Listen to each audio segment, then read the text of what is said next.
और ये नाम की जहाज इस धरती पर लगा दिया।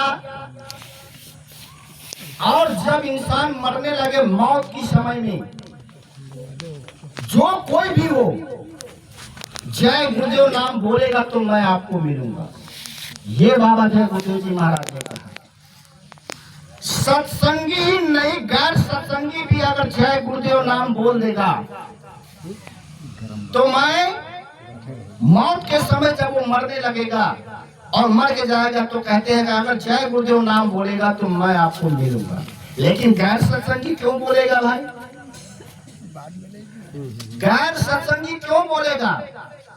अरे जय गुरुदेव नाम वही बोलेगा जो इसका जीवन भर अभ्यास किया, कसरत, जो सुबह शाम सुमिरन भजन ध्यान करता है, जिसकी आदत होती है, वही जय गुरुदेव नाम बोलेगा। नहीं तो महात्माओं ने कहा कि मरते समय इतनी विपदा होती है जिसके वर्णन हम आप लोग की जबान से नहीं कर सकते।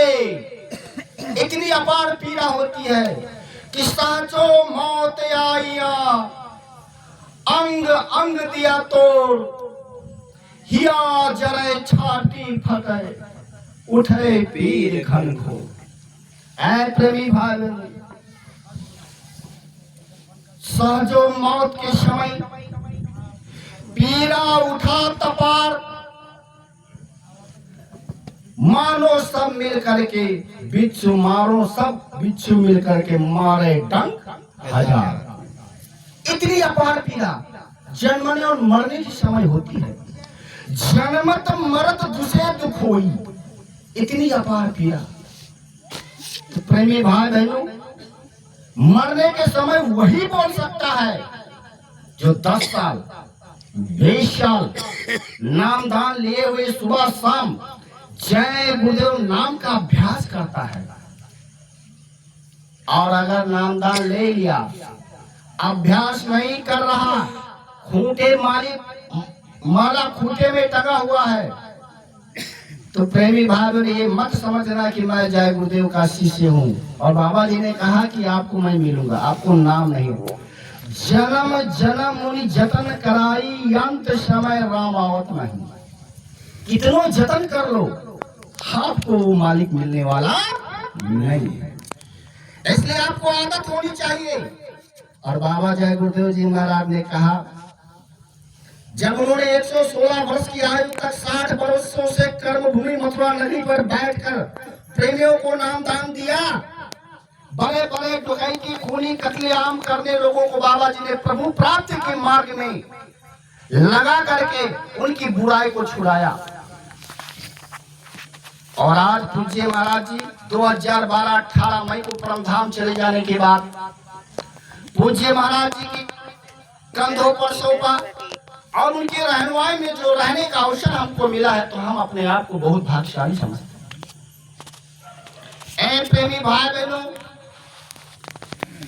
इसलिए कहा कि जो पुराने नामदानी है बाबा जी के शिष्य, ये पुराने अपनी तौर तरीका से सुमिरन भजन ध्यान करेंगे, और जो नए पूज्य महाराज जी के हैं वो नए के लोग। अब ये नहीं है कि पुराने लोग भी नए गुरु की सुमिरन भजन में लग जाएंगे तो आपको फायदा होगा ही नहीं। इसलिए जैसा बताया जाए उसी के हिसाब से आप लोग काम करना। कुछ कर्म कर्जा है काट लो, बाकी तो प्रेमी भाई धनुष दया सागर दया सिंधु के ऊपर छोड़ दो। अपनी बस का तो होता नहीं सुमिरन भजन। अगर अपनी बस का होता तो अब तक तो हमारा आपका काम बन जाता, अब तक हमारा आपका काम बन जाता। ऐ प्रेमी भाई बहन, बड़ा कठिन जगह है ये पनघट की। ये प्रभु के मार्ग में चलना इतनी कठिन मार्ग है, इस पर कोई बिरले टिक पाता है प्रेमी भाई, बिरले। और तो बता दिया, यहाँ तक कि जब साधक साधना पर बैठता है तो आज दुनिया के लोग, बुरा मत मानना, ये काल प्रभु का देश है और जीवों को भरमाने के लिए अनेक प्रकार के अटकंडा अपना लेता है, पूजा पाठ देवी देवताओं की तमाम सी प्रकार की। लेकिन महात्मा कहते हैं ये देवी देवता जिनको आप गोद में बिठा करके पूजा पाठ इबादत करते हो, वो कभी आपको मुक्ति प्रदान नहीं कर सकती। आपके सुमिरन भजन ध्यान के समय में जब जीवात्मा अपने सच्चे लोक में जाएगी तो वहां बाधक बन के पहला पहरेदार देवी देवताओं को लगा देगा। जय गुरुदेव जय। ऐ प्रेमी भाई बहन, देवी देवताओं की हर जगह में चेक पोस्ट लगा दी गई है। आप निकलोगे, निकल नहीं सकते हैं। इसलिए सदगुरु बिना कोई न बाचे,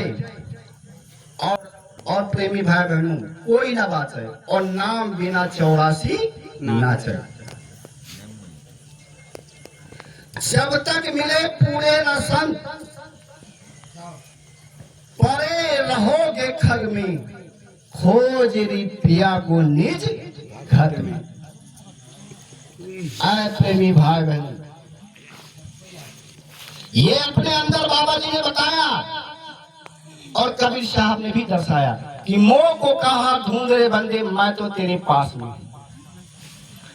इसलिए प्रेमी भाई बहनों, अब हीरा जन्म हमें आप लोगों को मिला और इसको हम आप लोग व्यर्थ में गंवाते चले जा रहे हैं, कूड़े कचरे की तरह कौड़ी के भाव बेचे चले जा रहे हैं। तो बाबा जी ने कहा इसकी अहमियत को आप नहीं जान पाए हो। इसकी असली अहमियत क्या है? तो प्रेमी भाई बहनों, का पोथी पढ़ पढ़ जगमुआ, पंडित भया न कोई, ढाई आखर प्रेम का सो, प्रेम का परसो पंडित होय। प्रेमी भाई बहनों, ये ढाई आखर क्या है? 100 और बा, इस शब्द के द्वारा सारी सृष्टि की रचना की गई है। तो प्रेमी शब्द के द्वारा ही सारी ब्रह्मांड की रचना की गई है। इसलिए प्रेमी भाई बहनों, ये मनुष्य शरीर अमोला यानी बेशकीमती है, बार बार नहीं मिलेगा। तो प्रेमियों, कबीर साहब ने कहा कि कचरे में अरे मोरा हीरा हेराय गयो, कचरे में मोरा हीरा हेराय गयो, कचरे में। अरे कचरे में मोरा हीरा हेराय गयो, कचरे में। अरे कोई पूरब में कोई पश्चिम ढूंढे, कोई पूरब में कोई पश्चिम ढूंढे, कोई आगे कोई पाछे ढूंढे। अरे कोई पानी कोई पथरे में, मोरा हीरा हेराय गयो, कचरे में मोरा हीरा हेराय गयो, कचरे में। कचरे में ऐसा हीरा हेराय गयो, कचरे में। अरे मुल्ला भी खो जाए, मौलाना भी खो जाए, मुल्ला भी खो जाए, मौलाना भी खो जाए। अरे पंडित खो जाए, पोथी पतरे में, मोरा हीरा हेराय गयो, कचरे में मोरा हीरा हेराय गयो, कचरे में। ऐ प्रेमी भाई बहनों, अरे कहत कबीर ढूंढे जिन पाए, कहत कबीर ढूंढे जिन पाए। अरे बांध लियो निज अचले में, मोरा हीरा हेराय गयो, कचरे में मोरा हीरा हेराय गयो, कचरे में। अरे सुर नर मुनि यति पीर ओलिया, सुर नर मुनि यति पीर ओलिया। अरे उलझ गए सब पचरे में, मोरा हीरा हेराय गयो, कचरे में मोरा हीरा। अब आप लोग इस मनुष्य शरीर अमोलक है, बेशकीमती है, ये बार बार नहीं मिलेगा और इसी अमोलक शरीर से जीवात्मा इन रूहों को अपने मालिक के पास नहीं पहुंचाया तो मौत के बाद कोई भी जा सकता। छोटी बड़ी कौमों में यह शरीर पंच भौतिक है, जल पृथ्वी अग्नि वायु आकाश। ये शरीर सर्वश्रेष्ठ है, मालिक को पाने के लिए दिया गया है। इस शरीर में 2 आंख 2 कान 2 नाक है। इनसे न आप स्वर्ग देख सकते हो, ना स्वर्ग की गणना सुन सकते हो, ना स्वर्ग की सुगंधी ले सकते हो। तुम्हारे पास तीसरी आंख, तीसरा कान, तीसरा नाक है और तुम्हारा हृदय निजी तुम्हारे पास है। शरीर का हृदय छाती में है। जब तक तुम्हारा निजी हृदय साफ नहीं होगा तब तक ऐसे मालिक की दीदार आप नहीं कर सकते, आप दीदार नहीं कर सकते। इसलिए महात्माओं ने मनुष्य शरीर को अमूलक बता दिया। भौतिक भोगी राजा महाराजा धनी माली शेख साहूकार इसकी महिमा को नहीं जानते हैं और व्यर्थ में अपना समय गंवा कर चले जाते हैं। मकान मालिक ने आपको ये मकान दिया तो इसमें आपको क्या करना चाहिए था, ये तो आपको सोचना चाहिए। इस शरीर में रहकर आपने दुनिया के सारे काम किए, फिर भी आपको सुख नहीं मिला, संतोष नहीं मिला। इससे ये पता चलता है कि जो काम आपको करना चाहिए था, जिससे आप सुखी हो जाते हो, काम आपने नहीं किया। खाना खाना, भोग भोगना, सो जाना, ये काम तो पशु पंछी भी कर लेते हैं और आप मनुष्य होकर भी यही करते रहे तो आप में और पशु पंछी में फर्क क्या है। वक्त की आला फकीर, योग की मसीहा, मुर्शिद संत बाबा जय गुरुदेव जी महाराज फरमाते हैं कि आपने अपने अच्छे दिन को गंवा दिया। अब तो बुरा दिन आ गया, बुढ़ापा आ गया, बैठा नहीं जाता, ये दर्द वो दर्द। और जब गुरु महाराज के भक्तगण, जब गुरु की आदेश होती है कि जाओ जन जन तक आवाज लगा दो, क्योंकि संत बड़ी चालाक होते हैं, कोई ऐसा जीव छूटने ना पावे, सबको आवाज लगा दो कानो कान, कि कोई ये कहने लायक न रह जाए कि मैं भी नहीं जान पाया, नहीं तो मैं भी अपनी जीवात्माओं की कल्याण कर लेता। सबको ये आवाज लगाने के लिए आदेश करते हैं। तो बहुत से लोग, तमाम से लोग क्या कहते हैं, अरे जाओ, ऐसे संत महात्मा तो बहुत देखे हैं। खाने पीने का उम्र है, शादी ब्याह करना है, बाल बच्चे पैदा करना है, धन दौलत पोती हवेली मान सम्मान पैदा करना है, गाड़ी घोड़ा बंगला एकत्रित करनी है। अरे जब कहीं बुढ़े हो जाएंगे, सारी व्यवस्था हासिल हो जाएगी, तब कहीं देखा जाएगा भगवान की भजन। तो बाबा जय गुरुदेव जी महाराज फरमाते हैं कि सारी काम जवानी में होता है, कोठी मकान जवानी में होता, मान सम्मान पैदा करना जवानी में होता, शादी ब्याह करना जवानी में होता, बाल बच्चे पैदा करना जवानी में होता, तो क्या भक्ति बुढ़ापे में होगा? नहीं। कर ले निज का जवानी में। ऐसी 2 दिन की जिंदगानी में मेहमान जवानी जाती है, फिर लौट कभी नहीं आती है। ए मोड़ इसे मत खो देना तू किसी और कहानी में। इसी गफलत में हम आप लोग अपने समय को बर्बाद कर रहे हैं। प्रेमी भाई बहनों, अपने अमूल्य समय को बर्बाद कर रहे हैं। इसलिए प्रेमी भाई बहनों, संत और महात्माओं ने इसका पर्दाफाश कर दिया। क्या कहा? जब कबीर साहब सतलोक से इसी धरती धरा धाम पर आए तो जीवों को चेताने के लिए उन्होंने कलयुग में सर्वप्रथम जीवों के उद्धार के हेतु परम संत बाबा जय गुरुदेव जी महाराज ने उनकी शब्द और वाणियां लोगों के बीच में ऐलान कर दिया और चैलेंज किया। कहा, जिस धरती पर आप विराजमान बैठे हो, ये आपका घर नहीं है, ये आपका वतन नहीं है, ये आपका देश नहीं है, और इसी में आप अपना मान करके बैठे हो। प्रेमी भाग आप धोखा खा रहे हैं।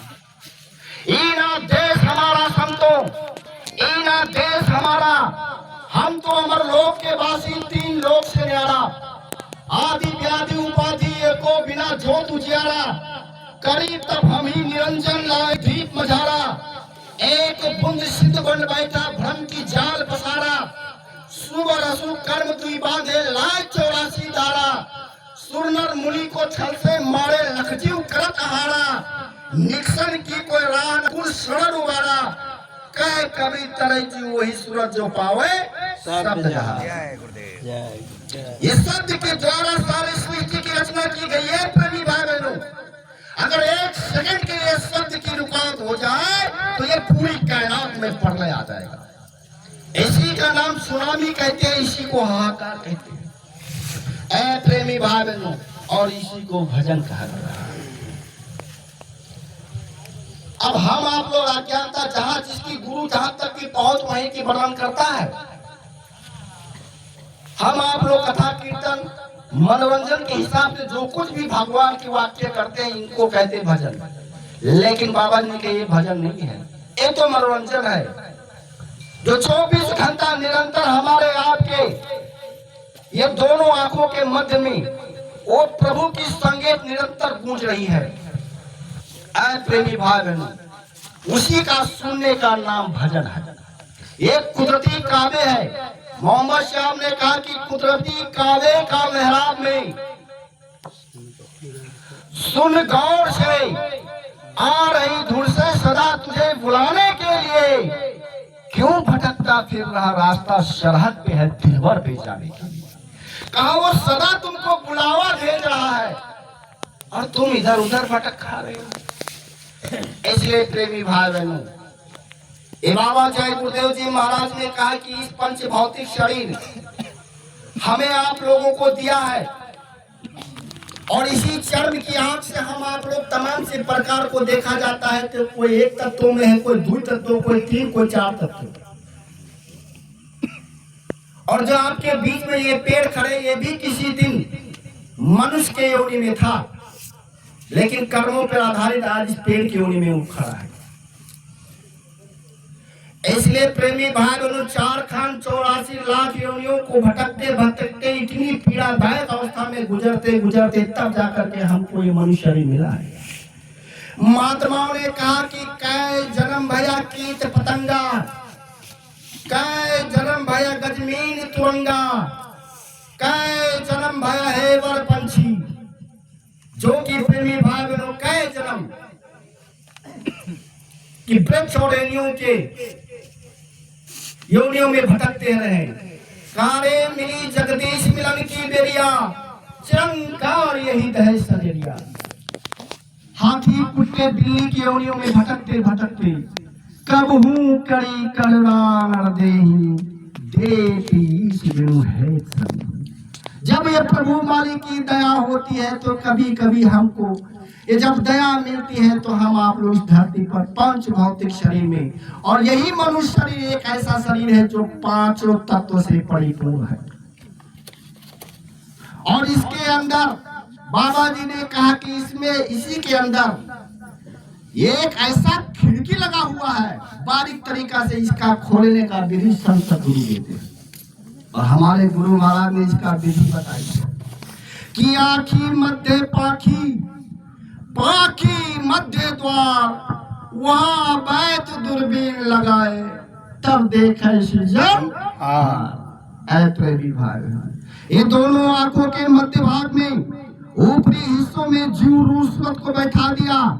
5 तत्वों में बंद हो गई। शरीर जड़ है, सूरज चेतन है, यही हृदय है, और ऊपर जाने का दरवाजा है स्वर्ग लोक, वैकुंठ धाम, बाहिष्ठ या लिंग लोक है। 17 तत्वों का इसका भी दरवाजा है। सूक्ष्म लोक में ईश्वर खुदा का दर्शन होता है, इसका भी दरवाजा है।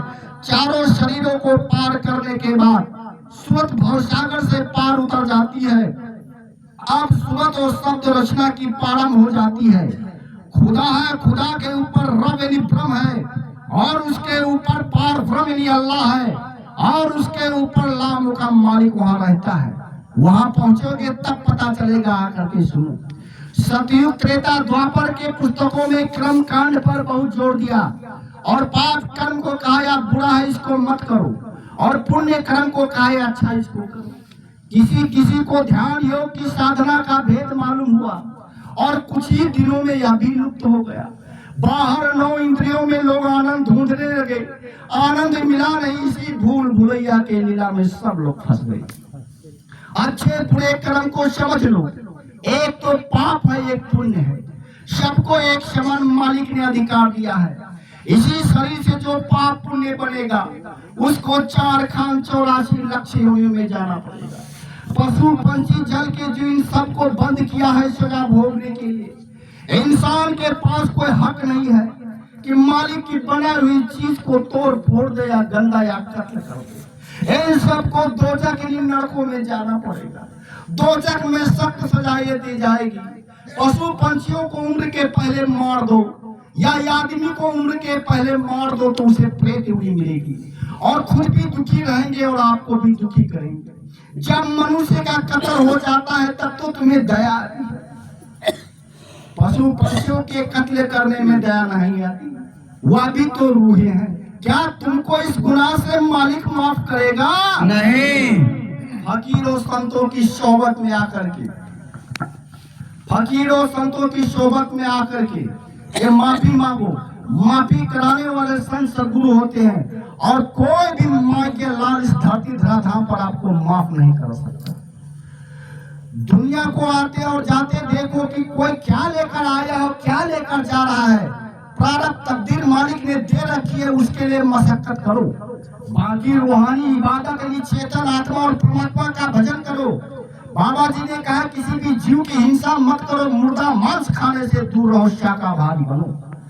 ये मुर्दा मांस खाते खाते इस पेट को कब्रिस्तान मत बनाओ। ऐ प्रेमी भाई बहनों, बाबा जय गुरुदेव जी महाराज की अर्जी है कि बाबा जी का कहना है शाकाहारी रहना है। बाबा जय गुरुदेव जी महाराज का कहना है शाकाहारी रहना है। बाबा जय गुरुदेव जी महाराज ने सबको, हर मानव जाति के लिए आत्मा कल्याणकारी संदेश दिया। इसमें कोई हिंदू, कोई मुस्लिम, कोई सिख, ईसाई, इसमें किसी प्रकार की संत महात्माओं की तरफ से कोई भेदभाव नहीं होता। केवल मानव के हितकारी के लिए बाबा जी ने कहा कि सब लोग, मांस पेड़ पौधे पर नहीं फलता है, न ही जमीन पर उगता है। किसी जानवर की बदन से काट कर जुदा किया जाता है। अगर हम इंसान है तो हमें दर्द आना चाहिए। हजारों तो नियमतें खुदा ने दे रखी है, खाओ पियो मौज करो, परंतु जरा सी जवान के खातिर किसी की जान लेना और मूर्खता और बेकी है। इसलिए प्रेमी भाई बहनों, इस संसार की जेल खानों से निकलना है और प्रभु की तरफ से इबादत कबूल करवाना है तो आपको निश्चिंत हो करके महात्माओं की वाणी को अपनाना होगा, शुद्ध शाकाहारी। तब जाकर के उस प्रभु की इबादत आपकी कबूल होगी। मैं किसी की निंदा आलोचना करने नहीं आया, बाबा जी की संदेश को आपके बीच में दोहराने आया हूँ। साचे कोई ना पति दिए, झूठे जगपति आए और गली गली गोरा से बिके मदिरा बैठ बिका। सच्चे मनुष्य का कोई विश्वास नहीं करता, सब झूठ का विश्वास करते हैं। इसलिए प्रेमी भाई बहनों, आज जिसकी धरती धराधाम पर हमारे आपके त्रेता द्वापर युग में भगवान कृष्ण आए, जब भगवान कृष्ण आए तो उनके बहुत से लोगों ने नहीं पहचान पाया। बहुत से लोगों ने भगवान कृष्ण को नहीं पहचान पाया, उनके साथ लड़ाइयां किया और आज उसका नामो निशान खत्म हो गया। ऐ प्रेमी भाई बहनों, भगवान कृष्ण जब इस धरती पर आए थे तो अर्जुन ने कहा, भगवान कृष्ण से प्रार्थना किया कि हे प्रभु, ये जीव अनादि काल से ये जीवात्मा भटका खा रही है, कितना युग युगांतर हो गया भटकते भटकते, लेकिन ये मोह माया के पिंजरे से निकल नहीं पा रहा है। तो आप इनके ऊपर दया कर दीजिए ताकि ये मोह के बंधन से छुटकारा हो जाए। भगवान कृष्ण क्या कहते हैं कि निर्माण मोहा जित संग दोषा आध्यात्म नित बिन प्रीत काम द्वंद्व मुक्ता सुख दुख संग गच्छन्त मूढ़ा पद्मानयातम गच्छन्त मूढ़ा पद्मानयातम। एक बार भगवान कृष्ण और उद्धव जंगल में घूमने के लिए जा रहे थे। उद्धव ने भगवान कृष्ण से प्रार्थना किया कि प्रभु, ये जीवों को आप सुख शांति प्रदान करें, मुक्ति मोक्ष प्रदान करें। भगवान कृष्ण ने साफ शब्दों में कहा उद्धव, मैं तो ये चाहता हूँ लेकिन जीव खुद जाना नहीं चाहता। कहा आप कहोगे तो क्यों नहीं जाएगा? तब तक उधर से एक सुअर नजर आया। सुअर चढ़ता हुआ आ रहा था। उद्धव भगवान कृष्ण उद्धव से कहे कि इंसान की बात तो बाद में देखी जाए, पहले सुअर को जाकर के पूछो कि तुमको स्वर्ग में ले चलेंगे और वहां आपको सुख की भंडार मिलेगा। उद्धव भगवान कृष्ण की बात को मान करके सुअर के वहां पहुंचे।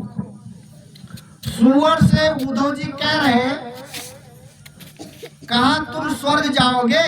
ये भगवान कृष्ण हैं और तुमको स्वर्ग ले जा सकते हैं और तुमको मुक्ति प्रदान कर सकते हैं। तो प्रेमी भाई बहनों, वो सुअर ने क्या कहा? वो सुअर ने कहा कि मैं तो ये जानता हूं कि ये भगवान कृष्ण हैं, लेकिन भगवान कृष्ण से ये पूछो कि स्वर्ग में टट्टी मिलेगा? अरे वो तो हमारा जीवन है, जीवन रक्षक है। अब उसको भोजन हमको मिलेगा नहीं तो वहां मैं स्वर्ग में जाकर के क्या करूंगा? टट्टी वट्टी मिलेगी? अब उद्धव कहा वहां टट्टी, अरे ना ना ना ना ना, बिना टट्टी के मैं स्वर्ग में कैसे रह सकता हूँ? देखो उद्धव लौट करके आए, भगवान कृष्ण से कहा, क्या कहा? अरे कहा प्रभु, वो सुअर कह रहा है कि स्वर्ग में टट्टी मिलेगी। भगवान कृष्ण ने कहा बस यही हाल सब जीवों का है, जो जहां है वही फंस गया, वही फंस गया। बंधे तुम गाढ़े बंधना, फंसे तुम गाढ़े बंधना। पहला बंधन देह का, दूसरा त्रियाजा, तीसरा बंधन पुत्र का जानो, चौथा नाती। नाती के फिर नाती हुए, फिर कहिए कौन ठिकान? और 14 15 17 रसलिया बांध लिया तुम बहुबीतान। प्रेमी भाई, इसी प्रकार हम आप लोग आज तक इसी में उलझते उलझते उस माया की नगरी से निकल रहे। इसलिए प्रेमी भाई बहनों, अगर महात्मा हमें आप लोगों को मिले नहीं होते, हमें आप लोगों को अभ्यास कराए नहीं होते, तो इसके बारे में हमारा आपका ज्ञान नहीं होता। इसलिए जो ऊपर बैठा मालिक है, और 24 घंटा पाप पुण्य झूठ बेईमानी कत्ल सेवा उपकार सब कुछ लिखा जा रहा है। और एक कर्म ऐसे जगह पर जमा हो जाते हैं जहाँ आग पानी हवा आदि नहीं पहुंच सकते। नहाने धोने से, पूजा पाठ से, कर्म कांड की उपासना से तुम्हारे कर्म खत्म नहीं होंगे। महात्माओं की कृपा से जब योग अग्नि प्रकट होगी तब तुम्हारे कर्म जलेंगे और उसके बाद ही तुम प्रभु को प्राप्त कर सकोगे। काल बड़ा निष्ठय है, निर्दूर है, निष्ठिर है, और उसमें कोई दया नाम की कोई चीज नहीं है। इसलिए रामायण ने साफ शब्दों में कह दिया कि काल रूप में तिनकर भ्राता शुभ और अशुभ कर्म फलदाता। ये दुनिया काल भगवान की है और उसी के अनुसार जब ये शरीर का समय पूरा हो जाता है तो जड़ शरीर से चेतन जीवात्माओं को निकाल करके गाय बैल सुअर मुर्गी मछली आदि में डाल करके बंद कर देगा और वहां अपने किए हुए कर्मों की सजा भुगतेंगे। मर जाओगे, सड़ाए जाओगे, काटे जाओगे। बाबा जय गुरुदेव जी महाराज ने 22 नरकों का जिक्र किया था और इतनी बड़ी बड़ी नरक है। जलाने का नरक अलग, दम्भी नरक अलग, पीर का नरक अलग, कई तपता हुआ खंबा की नरक, कई नरकों की वर्णन किया प्रेमी भाई बहनों। कल्पों वर्ष तक जीव आत्माओं को उसमें सड़ाई गलाई जा सकती है। इतनी कड़ी मार पड़ती है जिसका वर्णन जबान से पड़े हैं। ऐ प्रेमी भाई बहनों, जब इंसान की मरने का समय होता है, यमदूत फरिश्ते जब आते हैं उसको बुलावा भेजते हैं। जैसे ही उसको देखते ही उसकी आंख से आंसू धड़ धड़ गिरने लगता है, टट्टी पेशाब बाहर हो जाती है, इस जवान को ऐठ देते हैं। तो प्रेमी भाई बहनों, आधार सदगुण अभी, तो अब की बार अगर सदगुण नहीं उनको पकड़ोगे तो बाबा जी ने कहा कि भल चाहो तो चेतो आए लगा दीना, बहुरे बहुरे पछताओगे फिर न ऐसे ऐसे गुरु मिले दुर्लभ हूँ।